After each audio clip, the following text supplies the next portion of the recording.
When is the last time you watched a fairy tale? Hmm? When's the last time you heard about a fairy tale?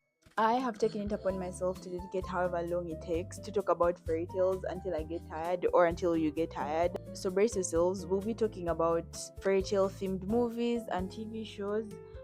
Yeah, because why not? Who's going to stop me? So when I hear fairy tales, the first one that pops into my head is Cinderella. And I think it's because it's one of the first ones that I watched and the first ones that I enjoyed as a kid. And I'm so fascinated by all the remakes of Cinderella that have been made. They are like 1,000 of them. And some of the Cinderella remakes include Cinderella 1997, Cinderella Love Story, another Cinderella story, Cinderella Once Upon a Song, After the Ball, Sneakerella, Not Cinderella's Type, Cinderella Story If the Shoe Fits, Rugs, Cinderella Story Starstruck, um, Cinderella with Camila Cabello, and DJ Cinderella. And that's just to mention a few. I'm sure there's so many I've missed. I want to go into the world of these remakes and like watch some, if not most of these, depending on how much time we have and just have a sneak peek into what we are getting with this Cinderella remix, right? Like I said previously, I enjoy the cartoon, but there's just something about the remix. Like I'm sad. The moment it's on TV, I'm sad. I want to know what are they doing differently from that. The first question I have always is it a musical or is it just going to be a movie? I prefer the stories that go the musical side. However, I do enjoy the ones that are just a movie but like have the other quirks in them, right? Another aspect I find so interesting, are we calling her Cindy in this adaptation? Are we calling her Ella? Are we calling her Cinderella? Dad, I want to understand how the movie is going to make magic for Cinderella. It can be in like the little good things, it can be the big things. I don't really mind. The magic is part of the fairy tale, right? The other thing I'm looking forward to is how does she get to the ball, right? I'm talking godmother. I'm talking the pumpkin into her carriage. And before she gets to the ball, let's talk the gown. Is it the classical blue gown? Is it white? Is it green? Is it pink? Do they switch it up? Does she have a mask? Is it a themed ball therefore because of the mask? Does she get glass slippers or are they trying to be cute and like change things up? Those aspects make me so happy just to see the tiny detail these people are trying to put into this like remake and trying to make it their own thing, or do they stick to the script? Is everything the same with the original concept? So she gets to the ball. Can the prince tell that this is Cinderella, or is he so mesmerized by her full glam and outfit change that he can't tell? The other thing, it clocks midnight. She has to skedaddle. She has to run. Otherwise, princess to pumpkin. What does she leave behind? From the original, she leaves behind a glass slipper, right? But from the remake, does she leave? So I will take it upon myself to watch all these remakes and give you the answers you are looking for. So strap in and let's get into a Cinderella story. Hi, it's Tuesday. My name is Elsie. I feel like it's been a long time since I did that intro, but if you're new here, I just talk about movies or TV shows that I like. Sometimes I go in depth, which is really rare, but I try to, but I have failed to. But like, yeah, on today's agenda for the Cinderella movie that I will be watching, I will be watching Cinderella 1997, featuring my hustle rest in peace, Whitney Houston, Brandy, featuring Whoopi. The cast was stacked, legend after legend after legend. So the movie opens with Whitney Houston singing what I like to call the impossible song, where we get the foreshadowing of what's going to happen. First of all, I'm going to mention this like the entire time I'm talking about the review because I was so mesmerized by the costumes. They were so beautiful. Beautiful, can't even explain what I felt when I was watching. This is 1997. The costumes were really well done. Amazing, even. Some would say gorgeous, and I would agree with those people. So the movie opens with Brandy with her stepmother and stepsisters in the market, and they're just shopping as one does.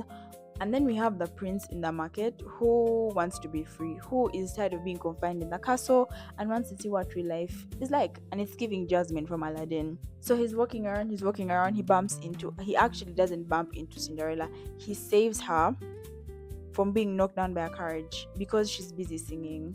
The prince meets Cinderella, he's obsessed with her, he literally cannot get over Cinderella. So they're both obsessed with each other from the get go.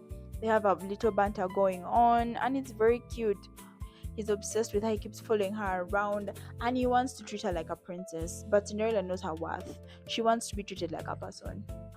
My question was, Cinderella didn't know that that's a rare carriage. First of all, it's the only carriage in that place that's purple. Oh, and it has like royal insignia and like royal like decorations all over it.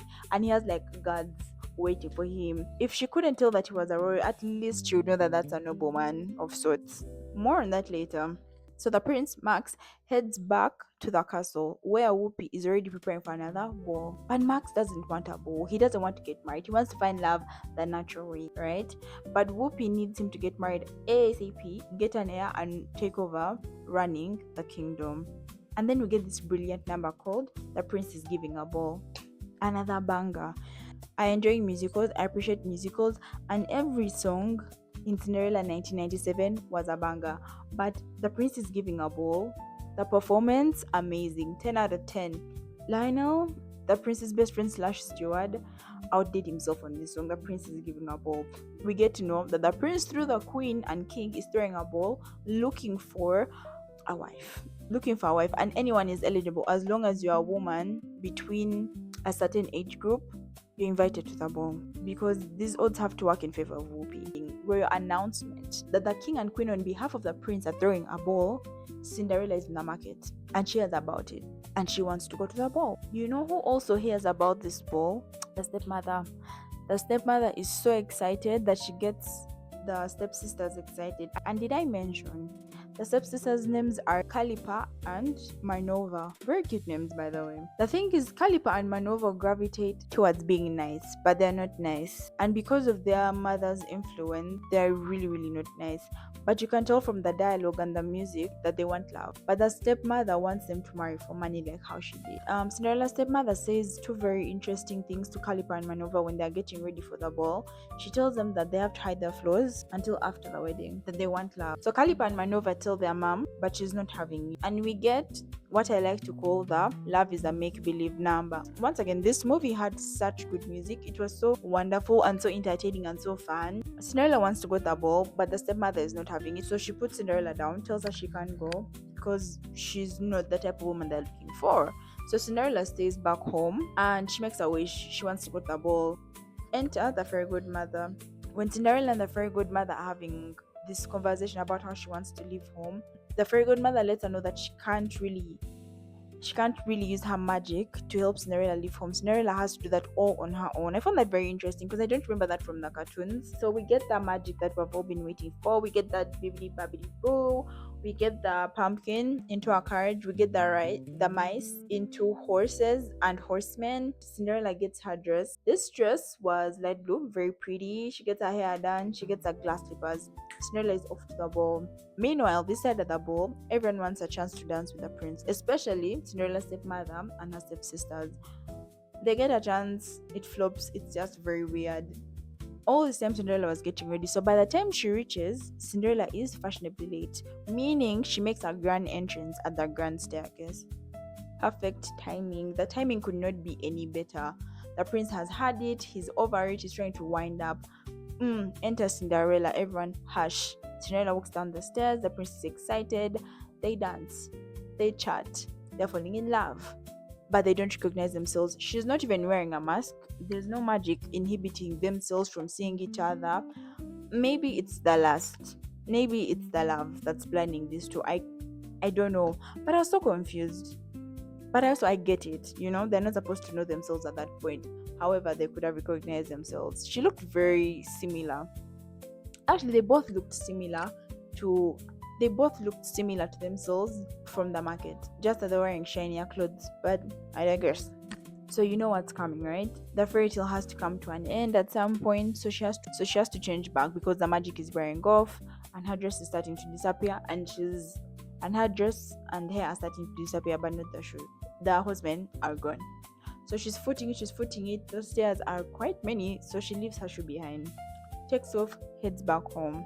The prince is beside himself. How could she leave him? Luckily, he finds the shoe. Cinderella gets home. She is in Wonderland. This part made me actually laugh because she couldn't stop talking about the ball as if she was there, and that's how stepmother knows that Cinderella was there, right? The prince decides then that he has to find Cinderella anyway, anyhow, because this is the person he wants to marry. He's been searching for too long. He will not pass up this opportunity. So he he goes around the entire kingdom placing the shoe on everyone's foot. So finally he reaches the stepmother's house. Calliope tries it on, it can't fit. Marnova tries it on, it can't fit. The stepmother tries it on, it fits. It fits the stepmother. Everyone is in shock. She's excited, but it starts cutting off circulation. Thank you for miracles. So the prince sees a door. He's like, who is in the door? Because he can sense Cinderella. So he senses Cinderella. He's like, open the door. Stepmother, the sisters, they're blocking it. He's like, guys, please move. I need to know who's in the door. He enters the door. Cinderella is not there. He is sad, like he's exhausted. He has lost his forever love. Only to step out, Cinderella is exiting. The prince is like, wait, Cinderella, hold on, where are you going? You have to try on this shoe. She tries on the shoe and it fits. Cinderella was Cinderella. Cinderella is who we thought she was the entire movie. Exciting. The shoe fits. They don't even delay, they don't waste time. They get married. It's happily ever after for Cinderella.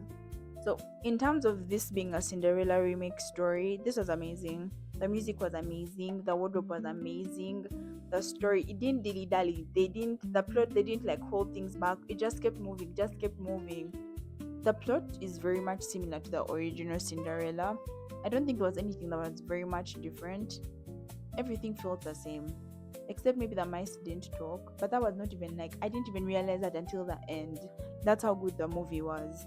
I think it paid homage to like the original. They didn't do anything different. Maybe the music, oh my god, the music, impossible. The music, the music was really good.